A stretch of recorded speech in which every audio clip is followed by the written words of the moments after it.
Right now it seems that there is no way out, and you are going under.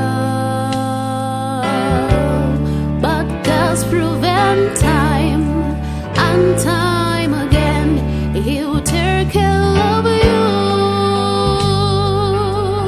and He will do it again. He will do it again. If you just take a look at where you are now and where you've been, well, hasn't He always come through for you? He's the same now as then.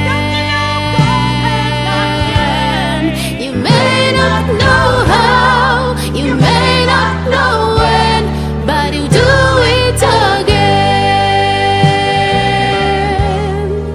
God knows the things you're going through, and He knows how you're hurting.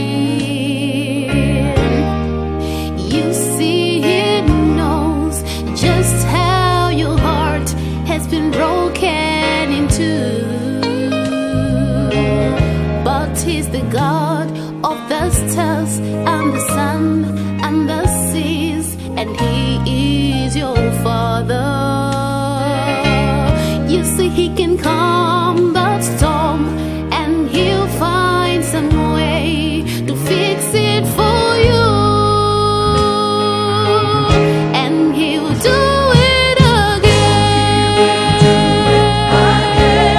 He will do it again. If you just take a look at where you are now and where you've been, well, hasn't He always come through for you? He's the same now as then. You may not know how, you may not know when, but He'll do it again. Oh, He's still God, and He will not fail you. Oh, He's still God, and He will not change. Oh, yes, He's still God, and He's fighting for you. Oh, yes, just like Moses, just like Daniel, just like Shadrach, Meshach, Abednego.